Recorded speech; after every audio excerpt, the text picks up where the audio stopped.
Tout le monde dans le manoir Romano connaissait une règle. Rester loin de Diesel. Le bulldog de 55 kilos du parrain de la mafia avait mordu des entraîneurs, déchiqueté des laisses et cassé des gamelles en acier comme s'il s'agissait de jouets. Personne ne pouvait s'approcher de lui sans risquer de finir à l'hôpital. Pas même le parrain lui-même. Alors, quand la porte s'est ouverte en grinçant un après-midi et qu'une petite fille de 7 ans s'est aventurée dans la cour, tout le monde s'est figé. Diesel leva la tête. Son grognement fit vibrer le plancher. Les gardes mirent de la main sur leurs armes. Les femmes de chambre lui crièrent de s'éloigner. Mais la petite fille ne courut pas, elle ne broncha pas. Elle pencha simplement la tête et murmura quelque chose que personne ne pouvait entendre. Diesel cessa de grogner. Ses oreilles remirent. Puis, dans un instant qui fit reculer tous les gangsters endurcis, la bête que tout le monde craignait rampait lentement vers elle et posa doucement sa tête massive sur ses genoux. Le parrain de la mafia regardait depuis le balcon, stupéfait. Il avait vu des hommes implorer pitié, des empires s'effondrer, des ennemis tomber, mais il n'avait jamais vu une petite fille apprivoiser un animal aussi redoutable. La bête que tout le monde craignait rampait lentement vers elle et posait doucement sa tête massive sur ses genoux. Le chef de la mafia observait depuis le balcon, stupéfait. Il avait vu des hommes implorer pitié, des empires s'effondrer, des ennemis tomber, mais il n'avait jamais vu son chien obéir à quelqu'un, encore moins à une enfant. Ce qu'elle fit ensuite choqua tout le manoir et révéla un secret sur Diesel que personne, pas même le chef de la mafia, ne connaissait. Restez avec moi jusqu'à la fin, car ce que cette petite fille révèle au sujet du bulldog changera tout ce que vous pensez savoir sur la loyauté. Avant de commencer, n'oubliez pas d'aimer cette vidéo, de vous abonner et de laisser un commentaire indiquant d'où vous la regardez. Maintenant, commençons. Le domaine Romano s'étendait sur 15 acres de terrain parfaitement entretenus, cachés derrière d'imposants portails en fer et des caméras de surveillance qui suivaient chaque mouvement. À l'intérieur de cette enceinte aux allures de forteresse, les sols en marbre brillaient sous les lustres en cristal, et des tableaux valant des millions ornèrent les murs qui avaient été témoins de plus de secrets que la plupart des gens ne pourraient imaginer en une vie. Mais aucun de ces secrets n'était aussi dangereux que celui qui vivait dans la cour de l'aile est. Vincent Romano avait bâti son empire sur la peur, le respect et une poigne de fer qui ne montrait jamais aucune pitié. Son nom seul pouvait faire trembler des hommes adultes. Les politiciens répondaient à ses appels. Les juges reconsidéraient leur verdict. Les familles rivales savaient qu'il valait mieux ne pas le contrarier. Pourtant, il y avait une créature dans son domaine que Vincent lui-même ne pouvait contrôler. Diesel était arrivé au manoir 3 ans plus tôt. C'était un cadeau d'un associé qui pensait que le célèbre parrain du crime avait besoin d'une meilleure protection. Cet énorme bulldog anglais pesait plus lourd que la plupart des hommes adultes et avait un tempérament à la hauteur de la réputation violente de son propriétaire. Dès le premier jour, Diesel s'est révélé impossible à gérer.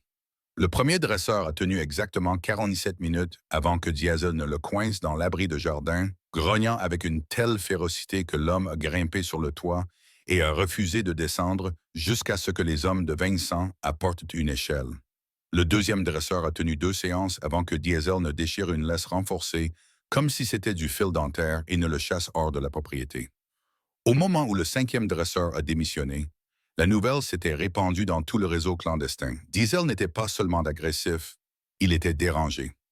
Le chien attaquait les meubles, détruisait des œuvres d'art coûteuses, et une fois, il a mordu à pleines dents une chaise de salle à manger en chêne massif lorsqu'une femme de chambre a accidentellement laissé tomber une cuillère pendant le dîner. Ses aboiements pouvaient briser les vitres. Ses grognements faisaient frissonner des hommes qui avaient affronté des ennemis armés sans broncher. Même Vincent gardait ses distances. Le parrain de la mafia avait tout essayé. Des tranquillisants qui ne ralentissaient guère Diesel. Des colliers électriques que le chien avait appris à retirer. Des comportementalistes professionnels qui, après avoir jeté un coup d'œil à la bête, doublaient leurs honoraires pour démissionner quelques jours plus tard. Rien ne fonctionnait. Diesel vivait dans sa cour comme un roi régnant sur un royaume de terreur. Le personnel avait mis au point des itinéraires élaborés à travers le manoir afin d'éviter de passer devant son domaine. Les nouveaux employés recevaient des avertissements sévères concernant l'aile Est. Les associés en visite étaient discrètement dirigés vers d'autres entrées. Le chien était devenu le secret le plus embarrassant de Vincent. Voici un homme qui contrôlait la moitié de la ville, qui commandait des armées de soldats loyaux, qui pouvait éliminer ses ennemis d'un simple coup de fusil. Et pourtant, il ne pouvait pas dompter un seul bulldog. Mais Vincent ne pouvait pas non plus se résoudre à se débarrasser de Diesel. Au fond de lui, sous ses couches d'instinct criminel endurci, Vincent reconnaissait quelque chose dans la farouche indépendance du chien, quelque chose qui lui rappelait son propre refus de se plier à quiconque. Diesel était peut-être incontrôlable, mais il était aussi intrépide, loyal envers personne d'autre que lui-même, et absolument impitoyable lorsqu'il était menacé. D'une manière étrange, Vincent respectait cela, et Diesel resta donc un rappel de 55 kilos que même les hommes les plus puissants avaient des limites à leur contrôle. Le personnel du manoir apprit à vivre avec cette tension constante. Maria, la gouvernante en chef, s'assurait que de la viande fraîche soit livrée dans la cour de Diesel 2 fois par jour, glissant toujours les bols à travers une fente dans la lourde porte en bois. Giuseppe, le chef de la sécurité, installa des caméras supplémentaires autour de l'aile Est, non pas pour surveiller les intrus, mais pour suivre les mouvements de Diesel afin que tout le monde puisse éviter de croiser son chemin. Les jardiniers s'occupaient de chaque centimètre carré du domaine, à l'exception du territoire de Diesel. L'équipe de nettoyage astiquait les sols en marbre de tout le manoir, mais ne mettait jamais les pieds dans l'aile Est. Même les lieutenants les plus fidèles de Vincent, des hommes qui n'hésiteraient pas à se prendre une balle pour leur patron, évitaient soigneusement le territoire de Diesel. Le chien s'était effectivement taillé une zone intouchable au sein de l'Empire Romano. Vincent se tenait souvent sur le balcon du 2e étage le soir, regardant la cour où Diesel faisait les 100 pas comme un prédateur en cage. Le parrain de la mafia sirotait son espresso et se demandait quelle pensée traversait l'esprit de l'animal. Diesel complotait-il de s'échapper? Rêvait-il de liberté? Ou attendait-il simplement la prochaine personne assez folle pour défier son autorité? Ces questions tourmentaient Vincent plus qu'il ne voulait l'admettre. Voici une créature qui ne répondait à personne, ne craignait rien et imposait le respect par la pure intimidation. À bien des égards, Diesel incarnait tout ce que Vincent avait mis des décennies à construire en lui-même. Pourtant, le rejet total de toute relation humaine par le chien troublait le parrain de la mafia d'une manière qu'il ne pouvait pas tout à fait comprendre. Vincent avait toujours cru que la loyauté pouvait s'acheter, que la peur pouvait se cultiver et que le contrôle pouvait être maintenu par une utilisation judicieuse du pouvoir. Diesel a brisé toutes ces hypothèses par sa simple existence. Le chien ne voulait pas l'argent de Vincent, il avait honte. Il ne montrait aucune crainte envers la réputation de Vincent et refusait catégoriquement d'être contrôlé par qui que ce soit ou quoi que ce soit. C'était à la fois exaspérant et étrangement impressionnant. Au fil des mois et des années, la légende de Diesel grandit au sein de l'organisation Romano. Les nouvelles recrues entendaient des histoires chuchotées sur la bête qui vivait dans l'aile Est. Les soldats vétérans racontaient des anecdotes sur des échappées belles dans la cour. Même les familles rivales avaient entendu des rumeurs sur le bulldog indomptable de Vincent Romano. Le chien était devenu une partie intégrante de la mythologie du manoir, un symbole vivant du danger imprévisible qui se cachait derrière la belle façade du domaine. Mais les légendes, aussi effrayantes soient-elles, peuvent être brisées par les forces les plus inattendues.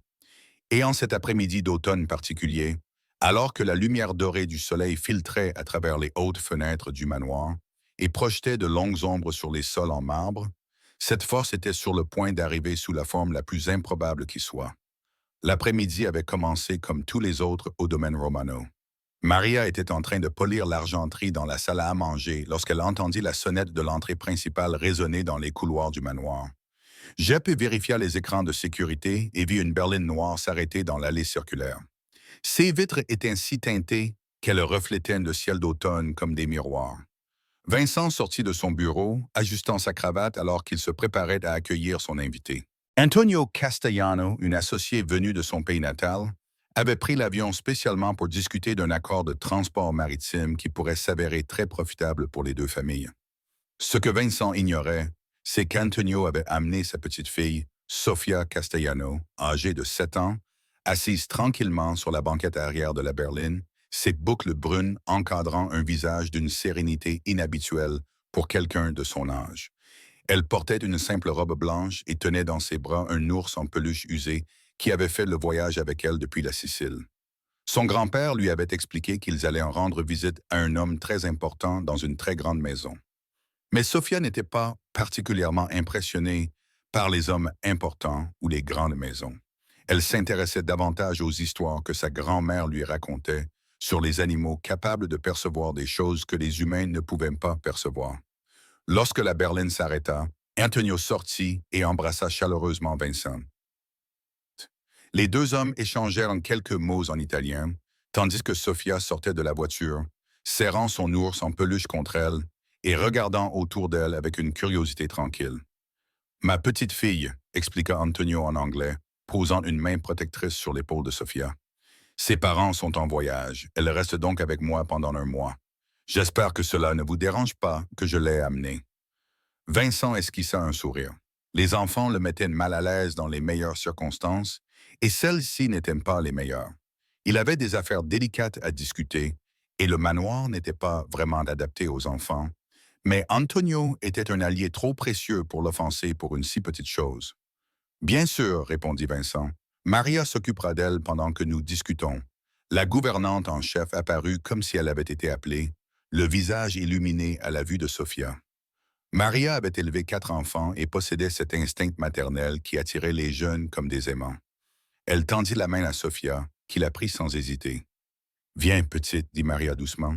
J'ai des biscuits dans la cuisine. » Mais alors qu'elle traversait le grand hall d'entrée du manoir, l'attention de Sophia fut captée par toute autre chose. À travers les hautes fenêtres qui donnaient sur l'aile est, elle pouvait voir une cour où un énorme chien était allongé dans un rayon de soleil. Sophia s'arrêta de marcher. « C'est quoi comme chien ?» demanda-t-elle, la voix pleine de curiosité sincère plutôt que de peur. L'expression de Maria s'assombrit immédiatement. Elle jeta un regard nerveux vers l'aile est, puis revint vers Sophia. « C'est Diesel, murmura-t-elle. Mais on ne s'approche pas de lui, Bambina. Il est très dangereux. » Sophia pencha la tête, observant le bulldog à travers la vitre. De son point de vue, Diesel n'avait pas l'air dangereux. Il avait l'air triste. Son corps massif était parfaitement immobile, mais quelque chose dans sa posture lui rappelait les chiens errants qu'elle avait vus errer dans les rues près de la maison de son grand-père en Sicile. Des chiens qui avaient oublié ce que c'était que de faire confiance. « Il a l'air seul, » observa Sophia. Maria écarquilla les yeux, alarmée. « Non, non, Carameia. Il n'est pas seul, il est méchant. Très, très méchant. Viens, allons dans la cuisine. » Mais Sophia restait rivée à la cour. Comme s'il sentait son regard, Diesel leva la tête. Leurs yeux se croisèrent à travers la vitre et quelque chose passa entre eux. Une reconnaissance qu'aucun des deux ne comprenait vraiment, mais qu'ils ressentaient tous deux au plus profond d'eux-mêmes. La petite fille sourit et fit un signe de la main. Les oreilles de Diesel se dressèrent. Maria remarqua l'échange et éloigna rapidement Sophia de la fenêtre. « Viens maintenant, » insista-t-elle, la voix teintée de panique. Monsieur Romano serait très en colère s'il t'arrivait quelque chose. Elles passèrent l'heure suivante dans la cuisine, où Maria gâta Sophia avec des biscuits faits maison et du lait frais, tout en parlant sans discontinuer pour détourner l'attention de l'enfant de la cour. Sophia était polie et reconnaissante, mais son esprit ne cessait de revenir au chien triste qu'elle avait aperçu par la fenêtre. Pendant ce temps, dans le bureau de Vincent, les affaires se déroulaient sans encombre. Antonio et Vincent discutaient des itinéraires de transport, des calendriers de paiement et de la logistique complexe nécessaire pour acheminer certaines marchandises via certains ports sans attirer l'attention. Les deux hommes étaient satisfaits des arrangements qu'ils négociaient. C'est pendant une brève pause dans leur conversation, alors que Vincent sortait sur son balcon pour prendre un appel téléphonique, que le désastre frappa. Sophia s'était excusée pour aller aux toilettes. Maria, se fiant au comportement poli de l'enfant, lui avait indiqué les toilettes réservées aux invités près du hall principal, mais au lieu de suivre le couloir menant aux toilettes, Sophia avait pris un chemin complètement différent. Elle se souvenait avoir vu une porte près des fenêtres qui donnaient sur la cour. Son logique de 7 ans lui disait que s'il y avait une porte, elle devait mener quelque part. Et si elle menait à la cour, elle pourrait peut-être voir de plus près le chien solitaire. La lourde porte en bois n'était pas verrouillée. Sophia l'ouvrit à 2 mains, surprise par son poids, et entra dans la cour de l'aile est. Le soleil de l'après-midi lui réchauffait le visage. La cour était plus grande qu'elle ne l'avait imaginé, avec des allées de pierre serpentant entre des jardinières remplies d'arbustes fleuris. Elle aurait été magnifique sans le silence absolu qui semblait peser de tous côtés. Diesel était couché exactement là où elle l'avait vu à travers la fenêtre. Mais maintenant, Sophia pouvait apprécier sa taille réelle. Le bulldog était énorme, sa large poitrine se soulevant et s'abaissant à chaque respiration.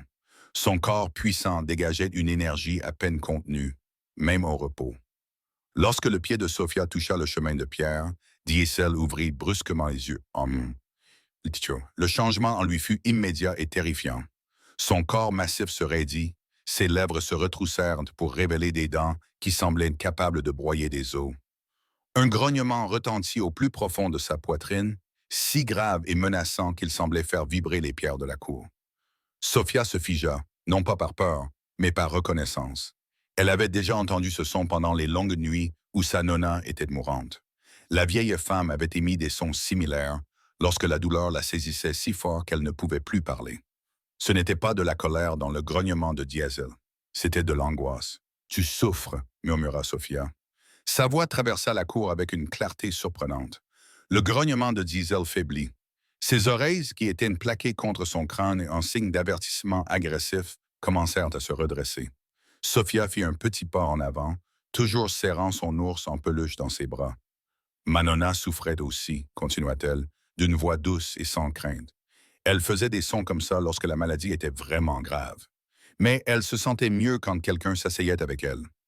La tête massive de Diesel s'inclina légèrement, comme s'il essayait de comprendre cette petite humaine qui ne semblait pas effrayée par sa taille ou sa réputation. Sophia fit un autre pas, puis un autre, avançant lentement mais avec détermination. « Je lui faisais la lecture », expliqua-t-elle sur le ton de la conversation. « Des histoires de chevaliers courageux et de royaumes magiques. » Elle disait que ces histoires l'aidaient à se souvenir des bonnes choses plutôt que de la douleur. À ce moment-là, plusieurs membres du personnel avaient remarqué l'absence de Sophia dans la cuisine. Les cris paniqués de Maria résonnaient dans les couloirs du manoir Jacko. Les pas lourds de Jeppe martelaient le salon de marbre alors qu'il courait vers l'Elesto. Depuis son bureau, Vincent pouvait entendre l'agitation et se dirigeait déjà vers son balcon pour voir ce qui se passait. Mais Sophia n'entendait rien. Toute son attention était concentrée sur l'énorme chien qui la regardait s'approcher avec une expression qui passait progressivement de l'hostilité à quelque chose qui ressemblait à de la curiosité. « Tu n'as pas à avoir peur », dit Sophia, désormais assez proche pour voir les cicatrices qui sillonnaient le visage et le cou de Diesel. « Je ne te ferai pas de mal. » Elle s'assit sur le chemin de pierre, juste hors de portée des puissantes mâchoires de Diesel, et arrangea soigneusement sa robe blanche autour de ses jambes. Puis elle leva les yeux vers lui, sans jugement, sans crainte, sans autre attente que celle d'une simple compagnie. « Tu veux que je te raconte une histoire ?» demanda-t-elle dans un moment qui sembla durer une éternité. La cour retint son souffle. Diesel fixait la petite fille assise sans crainte devant lui. Elle serrait son ours en peluche dans un bras. De l'autre main, elle tendait la paume vers lui dans un geste de pure confiance. Le visage balafré de l'énorme bulldog affichait une expression que personne dans le manoir Romano n'avait jamais vue auparavant. La confusion se mêlait à quelque chose de plus profond, quelque chose qui ressemblait presque à de la reconnaissance. Puis Diesel fit quelque chose qui défiait tous les instincts que les criminels endurcis à l'étage croyaient comprendre au sujet du pouvoir et de la domination. Il baissa son énorme tête et fit un seul pas prudent en avant. Les cris de Maria à l'intérieur du manoir devinrent plus frénétiques. Les bottes de Joseph résonnèrent dans l'escalier de marbre alors qu'il courait vers la cour. Vincent Romano lui-même apparut sur son balcon, le visage pâle d'incrédulité, tandis qu'il regardait sa bête indomptable s'approcher de l'enfant avec des mouvements si doux qu'il semblait appartenir à un animal complètement différent. Mais Sophia resta parfaitement immobile, ses yeux sombres rivés sur ceux, ambrés, de Diesel, sa voix continuant sur le même ton doux et cadencé qui semblait jeter un sort sur tout le domaine. « Il était une fois, » commença-t-elle. « Il était une fois un chien courageux qui vivait dans un magnifique château. Mais le chien était très triste parce que tout le monde avait peur de lui. Il ne savait pas qu'au fond de lui, il voulait juste que quelqu'un comprenne qu'il n'était pas vraiment effrayant. » Le corps massif de Diesel trembla légèrement. Sa respiration, qui était auparavant saccadée et agressive, commença à ralentir et à s'approfondir. La tension rigide dans ses épaules commença à se relâcher alors que les mots de Sophia l'envahissaient comme une douce marée. Le chien avait oublié ce que c'était que d'être aimé. Sophia continua, sa voix résonnant dans la cour avec une clarté remarquable. Il avait été blessé tant de fois qu'il avait oublié comment faire confiance. Alors il grognait et aboyait pour éloigner tout le monde, car il se sentait plus en sécurité seul que de risquer de souffrir à nouveau. Depuis le balcon au-dessus, Vincent agrippa la balustrade en fer si fort que ses jointures blanchirent. En 30 ans passés à contrôler les hommes par la peur et l'intimidation, il n'avait jamais rien vu de tel. Son bien le plus dangereux, la créature qui avait terrorisé les dresseurs et le personnel, était en train de se transformer sous ses yeux grâce aux paroles douces d'une enfant. Diesel fit un pas en avant, puis un autre, jusqu'à ce qu'il soit assez proche pour que Sophia puisse voir les anciennes cicatrices qui marquaient son visage et son cou. Certaines ressemblaient à des morsures d'autres chiens. D'autres semblaient provenir de chaînes ou de liens trop serrés. Son oreille gauche portait la marque révélatrice d'un ring de combat, et son museau portait les traces estompées d'une cage trop longtemps utilisée. L'expression de Sophia ne changea pas lorsqu'elle remarqua ces signes du passé brutal de Diesel. Au contraire, son regard s'adoucit, plein de compréhension. « Tu as été blessé avant d'arriver ici », murmura-t-elle. « Et ce n'était pas une question. Quelqu'un a été très méchant avec toi, n'est-ce pas? » Les oreilles de Diesel se sont aplaties, mais pas par agressivité cette fois-ci, par honte. Sa tête massive s'est affaissée comme si le poids de ses souvenirs était devenu trop lourd à supporter. « Mais ce n'était pas ta faute », a déclaré Sophia avec fermeté, sa voix de 7 ans dégageant une autorité qui aurait impressionné les juges et les sénateurs. « Être blessé ne fait pas de toi quelqu'un de mauvais. Cela te rend simplement effrayé. » La petite fille tendit lentement la main, paume vers le haut, les doigts détendus et inoffensifs. Ma grand-mère m'a dit que les animaux effrayés ont besoin de beaucoup de patience. Elle m'a dit, il faut leur montrer qu'ils peuvent à nouveau faire confiance petit à petit. Diesel fixa sa main tendue pendant ce qui lui sembla être des heures, mais qui ne dura probablement que quelques secondes. Ses narines se dilatèrent lorsqu'il sentit son odeur. Douce et propre, elle était totalement dépourvue de la sueur de peur qui caractérisait tous les autres humains qui avaient pénétré dans son domaine. Puis, avec une délicatesse qui semblait impossible pour une créature aussi massive, Diesel tendit le cou et pressa doucement son museau contre la paume de Sophia. Le contact ne dura qu'un instant, mais son impact se répercuta dans tout le manoir comme un tremblement de terre. Depuis la cuisine, les prières sanglotantes de Maria s'intensifièrent. Juspe, qui avait enfin atteint la porte de la cour, se figea, la main sur la poignée, craignant que le moindre mouvement brusque ne brise la magie qui se déroulait sous ses yeux. Vincent Romano, un homme qui avait bâti un empire grâce à sa capacité à lire et à contrôler des situations, se trouva complètement incapable de comprendre ce dont il était témoin. Sa fille avait à peu près l'âge de Sophia lorsqu'elle mourut dans un accident de voiture qui endurcit son cœur à jamais. Voir cet enfant intrépide accomplir des miracles avec son chien intouchable réveilla des émotions que Vincent avait passé des années à enfouir sous des couches de cruauté calculée. Sophia sourit lorsque le souffle chaud de Diesel chatouilla sa paume. « Tu vois, tu n'es pas effrayant du tout. Tu es juste solitaire. » Elle commença à raconter une autre histoire. Celle-ci parlait d'une princesse qui s'était liée d'amitié avec un dragon que tout le monde craignait. Alors que sa voix flottait dans l'air de l'après-midi, Diesel se détendit progressivement, son corps massif s'installant sur le chemin de pierre à côté d'elle, sa respiration s'approfondissant jusqu'à atteindre un état proche de la paix. Mais les histoires de Sophia apportaient plus qu'un simple réconfort.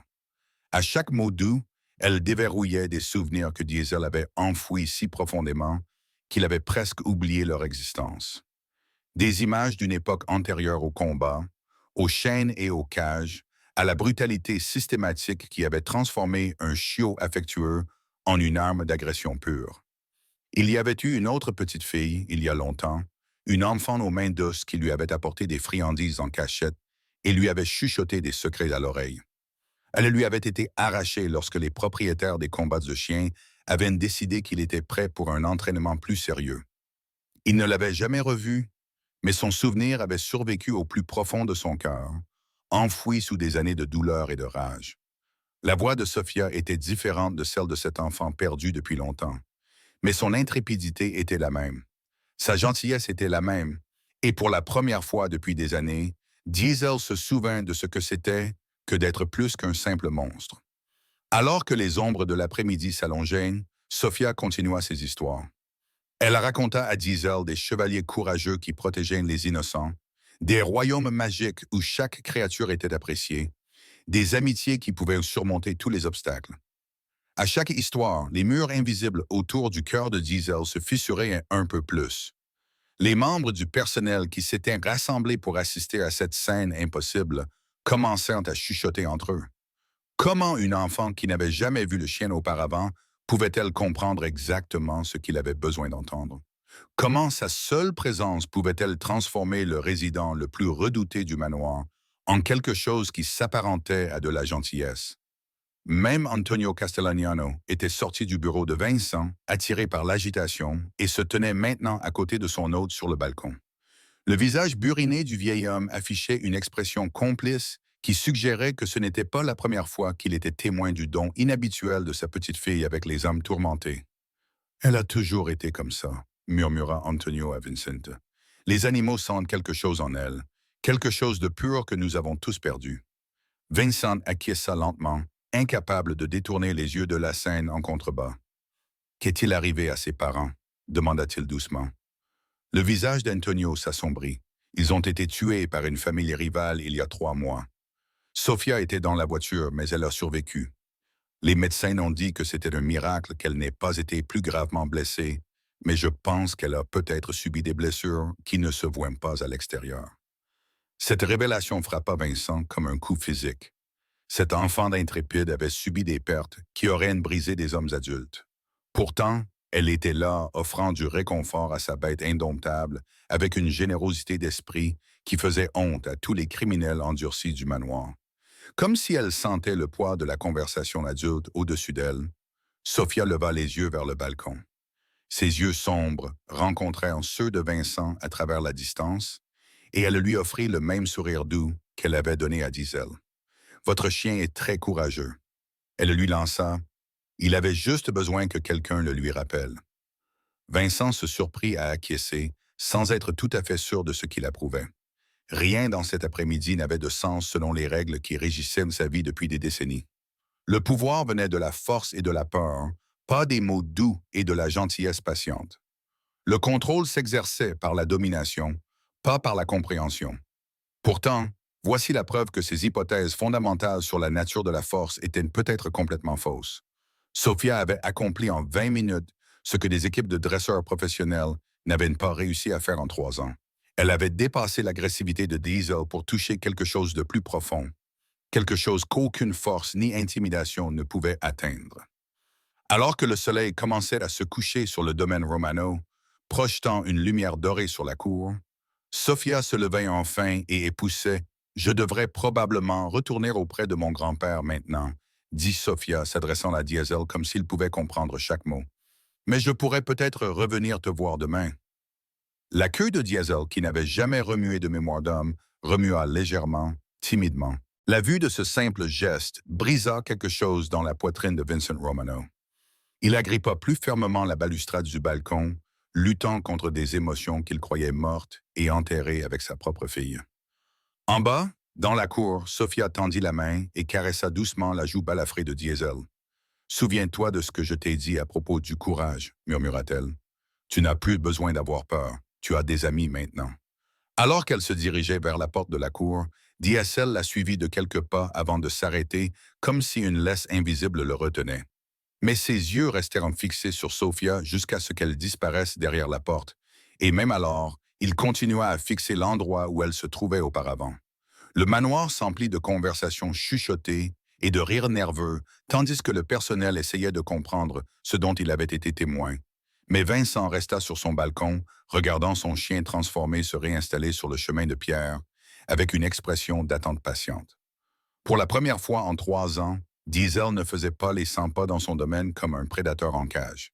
Il était simplement allongé, immobile, ses yeux ambrés fixés sur la porte par laquelle Sophia avait disparu, tout son être rayonnant d'un calme satisfait qui semblait se répandre dans l'air même qui l'entourait.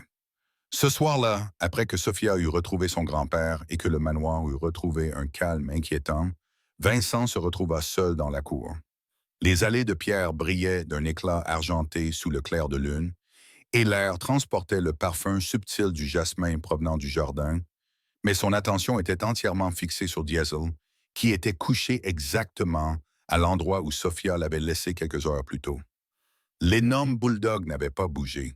Il restait recroquevillé sur les pierres, ses yeux ambrés reflétant la faible lumière, fixés sur la porte par laquelle la petite fille avait disparu. Toutes les quelques minutes, ses oreilles se dressaient au moindre bruit provenant de l'intérieur du manoir.